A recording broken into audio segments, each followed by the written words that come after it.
Assalamualaikum warahmatullahi wabarakatuh. Alhamdulillah, Allahumma salli ala Sayyidina Muhammad wa ala ali Sayyidina Muhammad. Pemirsa, kembali kita bacakan beberapa pertanyaan yang telah masuk melalui kolom komentar di channel YouTube kita, Ahmad Muttaqin Official. Yang pertama, Ed Nuryanto. Assalamualaikum Pak Ustadz, mohon izin Ustadz, mau tanya, jika bapak ibu sudah meninggal dan meninggalkan dua anak laki dan perempuan, sedang anak laki-laki ini meninggal dan meninggalkan dua anak perempuan. Pertanyaan cara membagi waris anak perempuan dengan anak laki-laki.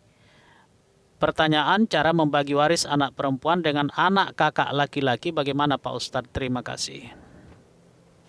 Ini ada dua kemungkinan. Kemungkinan pertama, pada saat ayah dan ibu meninggal dunia, dua orang anaknya masih hidup, satu laki-laki dan satu perempuan. Kemungkinan kedua, pada saat ayah dan ibu meninggal dunia, maka anaknya yang masih hidup hanya satu orang anak perempuan. Kemudian ada dua orang cucu perempuan dari anak laki-lakinya yang sudah duluan meninggal dunia. Nah, kita coba ulas kemungkinan pertama. Jadi kalau kemungkinan pertama, saat ayah dan ibu meninggal dunia, dua orang anaknya masih hidup, satu laki satu perempuan, maka harta warisan yang ditinggalkan itu dibagi dua. Dua bagian atau 2/3 untuk anak laki-laki dan satu bagian atau 1/3 untuk anak yang perempuan.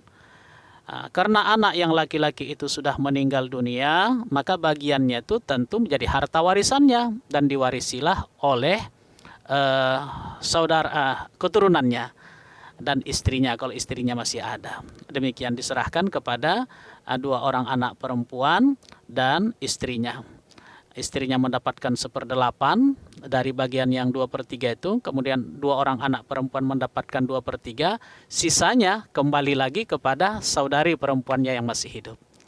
Itu kemungkinan pertama. Kemungkinan kedua, ayah dan ibu meninggal dunia. Waktu ia meninggal dunia itu, anak yang laki-laki sudah meninggal dunia, tapi ia punya keturunan dua orang anak perempuan, berarti cucu perempuan dari almarhumah. Lalu kemudian satu orang anak perempuan. Jadi kalau seperti inilah case-nya, maka harta warisan itu untuk satu orang anak perempuan mendapatkan setengah. Untuk dua orang cucu perempuan dari anak laki-laki yang sudah duluan meninggal dunia itu berhak mendapatkan 1/6. Kemudian kalau ada sisanya, tentu ada sisanya, pasti ada sisanya. Kalau masih ada ahli waris yang lain yang asbah, maka sisanya itu diberikan kepada ahli waris yang lain.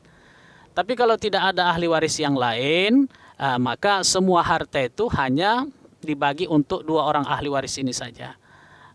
Berlakulah dalam hal ini apa yang disebut dengan rod. Sisa harta itu dikembalikan kepada dua orang ahli waris yang ada. Maka kalau setengah itu kan sama dengan 3/6. Kemudian 1/6. Kalau dijumlahkan 1/6 dengan 3/6 itu masih 4/6. Masih ada 2/6 sisa harta. Tapi karena tidak ada ahli waris yang lain, berlakulah rod. Jumlah pembilang 4/6, 4-nya itu dijadikan sebagai angka pembagi.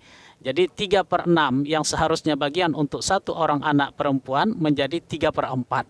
Kemudian 1/6 yang seharusnya bagian untuk dua orang cucu perempuan menjadi 1/4. Jadi 3/4 untuk satu orang anak perempuan dan 1/4 untuk dua orang cucu perempuan. Berbagi ratalah mereka di 1/4 itu. Demikian pemirsa, mudah-mudahan bisa dipahami dan dapat dilaksanakan dengan baik. Bapak Sulaiman. Assalamualaikum Ustadz, izin bertanya, apakah harta bersama itu selalu harus dibagi dua meskipun kenyataannya atau mungkin ada pihak yang lebih besar kepemilikannya? Aturan formalnya demikian, yang berkekuatan hukum demikian di pengadilan agama. Semua harta yang didapatkan setelah menikah, baik suami atau istri yang mendapatkan, maka itu menjadi harta bersama yang apabila terjadi perceraian, cerai hidup atau cerai mati, maka harta itu dibagi dua. Demikian. Dan untuk pembagian harta bersama, ini dalilnya apa? Syukran wa jazakumullahu khairan. memang dalam kitab-kitab fikih Islam kita tidak mengenal istilah harta bersama dalam pernikahan itu.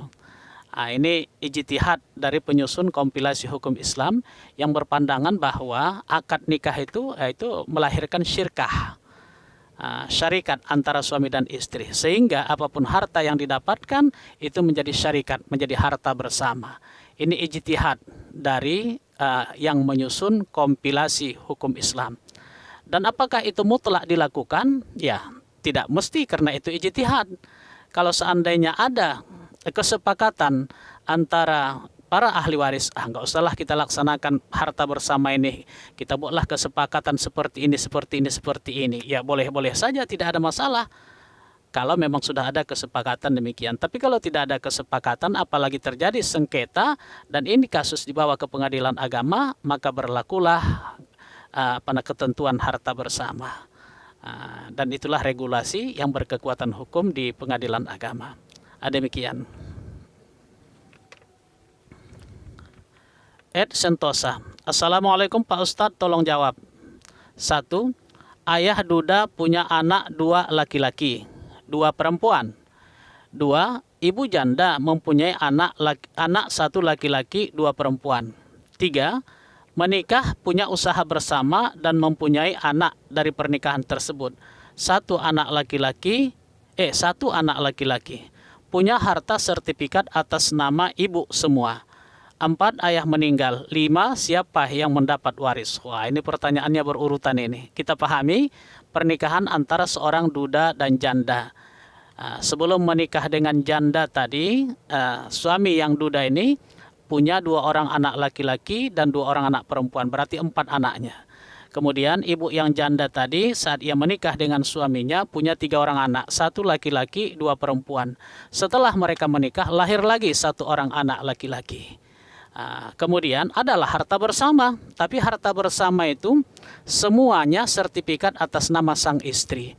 Lalu si suami meninggal dunia, siapa yang mendapat harta waris? Tentu saja yang mendapatkan harta waris dari peninggalan almarhum suami itu adalah istri. Tentunya istri, kemudian anak-anak almarhum suami. Baik anaknya dari pernikahan yang pertama, begitu juga dengan anaknya dari pernikahan yang sebelumnya. Kalau dari pernikahan yang pertama, suami punya anak 2 laki-laki, 2 perempuan. Itu ahli warisnya. Kemudian dengan pernikahannya dengan istri yang sekarang itu 1 anak laki-laki. Jadi ahli waris anak yang menjadi ahli waris almarhum suami ini ada 3 anak laki-laki dan 2 orang anak perempuan. Demikian. Lalu mana harta warisannya?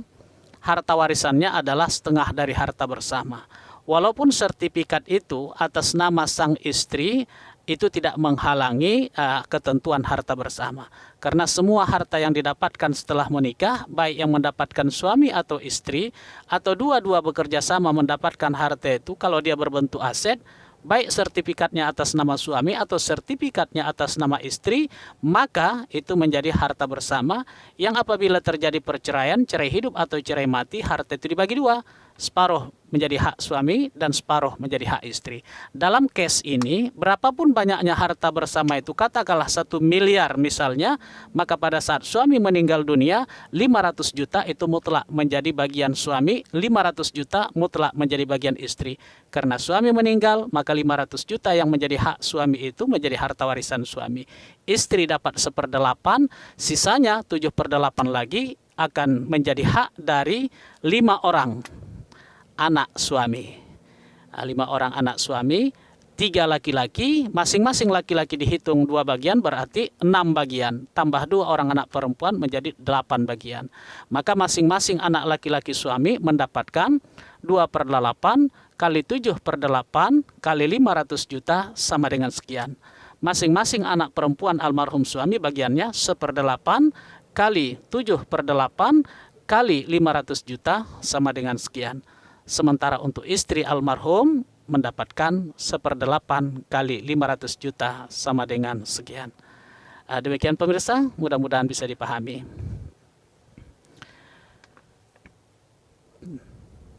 Ed Armalidia, Assalamualaikum Ustadz, izin bertanya. 1, wah ini berurutan lagi nih pertanyaannya. Izin bertanya satu. Yang dimaksud harta bersama itu bagaimana Ustadz? Yang dicari bersama-sama antara suami istri bekerja atau harta yang diperoleh selama pernikahan, hasil kerja suami istri tidak bekerja. Baik. Ketentuan harta bersama yang ada di dalam kompilasi hukum Islam itu, dan itulah yang berkekuatan hukum di negeri ini, semua harta yang dicari, yang didapatkan, yang diusahakan, baik yang mendapatkannya suami atau yang mendapatkannya istri setelah mereka menikah. Semua harta itu, saham, bergerak tidak bergerak, uang di bank dan lain sebagainya. Kalau berbentuk aset, baik sertifikatnya atas nama suami atau sertifikatnya atas nama istri, itu semua masuk kategori harta bersama. Yang apabila terjadi perceraian suami istri, baik cerainya cerai hidup atau cerai mati, maka harta itu, harta bersama tadi dibagi dua. Separuh menjadi hak suami, separuh menjadi hak istri. Itulah harta bersama. Di luar harta bersama, ada harta pribadi. Nah, inilah pertanyaan yang kedua ini agaknya. Jika dalam pernikahan suami memberikan hadiah, misalnya rumah kepada istrinya, apakah status rumah tersebut jadi harta istri atau tetap terhitung menjadi harta waris suami? Hadiah itu termasuk harta pribadi, walaupun suami atau istri yang menghadiahkan. Artinya suami menghadiahkan kepada istri, maka itu menjadi harta pribadi istri. Istri menghadiahkan kepada suami, maka itu menjadi harta pribadi suami. Demikian. Nah, jadi di luar harta bersama ada harta pribadi. Harta pribadi itu contohnya harta bawaan. Sebelum menikah dia sudah punya harta, maka itu harta pribadi yang punya. Kemudian harta warisan, setelah menikah misalnya suami dapat warisan dari orang tua suami atau istri dapat warisan dari orang tua istri. Itu juga harta pribadi masing-masing. Hibah, hadiah. Nah, hadiah juga merupakan harta pribadi. Istri ulang tahun, suami ngasih emas 10 gram hadiah, maka itu menjadi harta pribadi istri. Kalau suami meninggal dunia, yang 10 gram itu nggak berpengaruh. Tapi kalau istri meninggal dunia, maka yang 10 gram itu semuanya jadi harta warisan. Suami hanya dapat seperempat atau setengah atau seperempat dari 10 gram harta pribadi atau harta warisan sang istri itu. Demikian. Wallahu a'lam. Terakhir pemirsa, User Yulis. Assalamualaikum Pak Ustadz, mohon dijawab. Saya ada satu pertanyaan. Jadi ada kakek nenek punya 2 anak. Satu laki-laki, anaknya perempuan. Dan satu anak perempuan, anaknya 2 laki-laki. Namun anak perempuan ini sudah meninggal sebelum kakek nenek meninggal. Apakah 2 anak laki-laki ini cucu mendapatkan waris dari kakek nenek? Kalau ada, bagaimana pembagiannya? Dan juga apakah cucu-cucu ini mendapatkan bagian dari rumah yang ditinggali dari kakek nenek?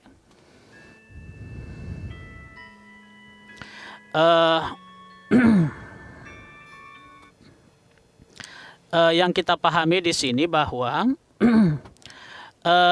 kakek dan nenek meninggal dunia. Pada saat ia meninggal dunia, anaknya yang masih hidup hanya 1 orang anak laki-laki. Kemudian ada cucu laki-laki dari anaknya yang perempuan.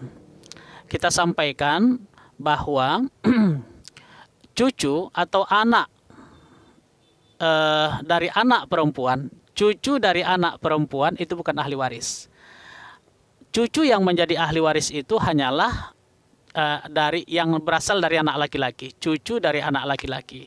Nah, jadi dalam case ini ahli waris satu-satunya yang masih hidup hanyalah anak laki-laki dari almarhumah itu saja.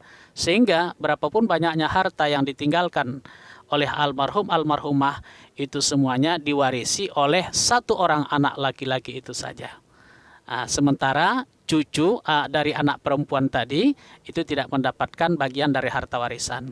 Kendati demikian, dalam Al-Quran surah An-Nisa ayat 8 diperintahkan kepada anak laki-laki yang mendapatkan bagian dari harta warisan itu untuk berbagi rezeki dengan kerabat-kerabat yang tidak mendapatkan bagian dari harta warisan. Berbagi juga lah dengan keponakan-keponakannya itu. Wa iza hadaral qismata ulul qurba wal yatama wal masakin. Apabila dalam pembagian harta warisan itu ada kerabat, anak-anak yatim, orang-orang miskin, farzuquhum minhu, berbagi rezekilah, kasihlah rezeki kepada mereka dari harta warisan itu. Wa qulu lahum qawlan ma'rufa, dan berbicaralah dengan mereka dengan kalimat-kalimat yang baik. Kasih juga Allah bagian kepada mereka walaupun kadarnya tidak ditentukan, supaya silaturahmi di antara paman dan keponakan itu dapat berjalan dan terpelihara dengan baik. Demikian pemirsa, mudah-mudahan bermanfaat. Assalamualaikum warahmatullahi wabarakatuh.